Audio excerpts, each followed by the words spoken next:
আসসালামু আলাইকুম। একটা রিপোর্ট পড়ে খুবই অবাক হলাম। যদি এটা শুনছিলাম কিন্তু এত বিস্তারিত বর্ণনা আগে কখনো শুনিনি। সেটা হচ্ছে আব্দুল কাদেরের ফেসবুক পোস্ট। তিনি বলছেন ছাত্রলীগ পরিচয়ে নির্যাতনের অংশীদার হতেন ছাত্র শিবিরের নেতাকর্মীরা, দিলেন অনেকের পরিচয়, নাম ধরে ধরে কোন হলে কে কে, যারা ছাত্রলীগ নামে যারা নিপীড়ক, যারা ছাত্রদেরকে অত্যাচার করেছে, যারা জোর করে তাদের পড়াশোনা বাদ দিয়ে মিছিলে শরিক হতে বাধ্য করেছে, এবং সবচেয়ে তাদের একটা ভয়াল দানব রূপ ছিল নির্যাতনকারী হিসেবে, তারা এখন বলছে যে আমরা আসলে ছাত্র শিবির করতাম, আমাদের কৌশলের অংশ হিসাবে আমরা ছাত্রলীগে অংশ নিয়েছি।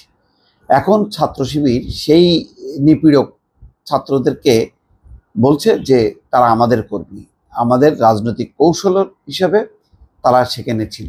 ঠিক আছে, ছিল, কিন্তু প্রশ্ন হলো যে তারা ছাত্রলীগের ভেতরে ছিল, তো ছাত্রলীগের মধ্যে থেকে তো তারা সাধারণ কর্মীর মতন আচরণ করেনি।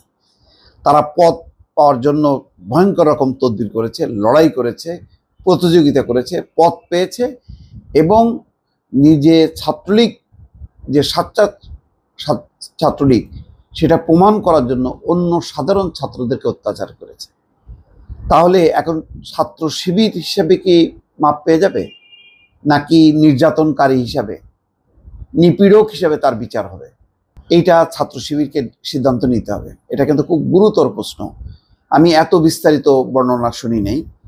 গণতান্ত্রিক ছাত্র সংসদ ঢাকা বিশ্ববিদ্যালয় শাখার আহ্বায়ক এবং বৈষম্য বিরোধী ছাত্র আন্দোলনের সাবেক সমন্বয়ক আব্দুল কাদের, এইভাবে নাম ধরে ধরে যখন কি সে বলছে, সাক্ষ্য দিচ্ছে, তাহলে এর একটা সত্যতা আছে। এটার একটা তদন্তের আওতায় আনা উচিত।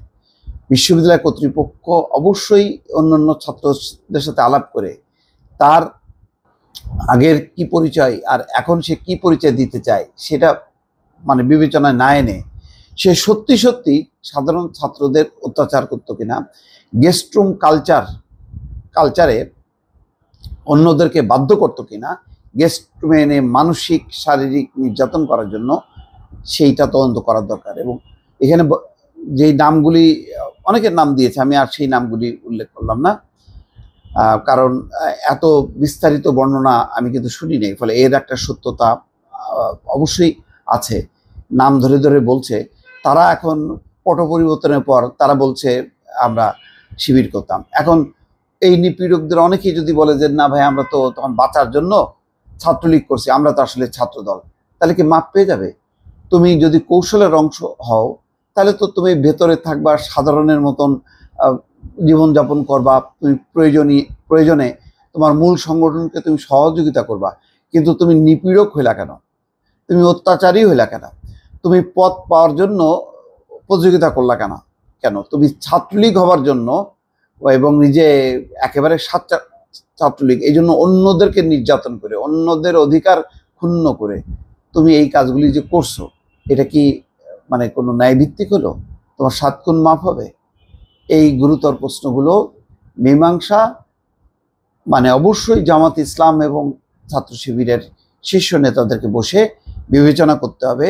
আব্দুল কাদেরের এই পোস্টে যাদের নামগুলো আছে তাদের আসলে ভাবমূর্তি কি, তারা শিবির করতো কি করতো না বড় কথা না, তারা যদি সত্যিকার অর্থে অত্যাচারী হয়ে থাকে তাহলে তাদের বিচার হওয়া উচিত। এবং এরাও এখন ছাত্র শিবিরের মধ্যে যদি বসবাস করে, তাহলে এরা ওই সংগঠনকেও নষ্ট করতেছে, ওই সংগঠনের ভাবমূর্তিও ক্ষুণ্ণ করতেছে, এটাও বোঝার দরকার। এখন এক সময় সে চুরি ডাকাতি করতো, বলতো যে না আমি তো ভাই অন্য কারণে করতাম, আমি তো আসলে আওয়ামী লীগের ভালোবাসি, বঙ্গবন্ধুরে ভালোবাসি, কেউ যদি বলে আমি জিয়াউর রহমানকে ভালোবাসি, তার আদর্শ এ করি, হয়ে যাবে?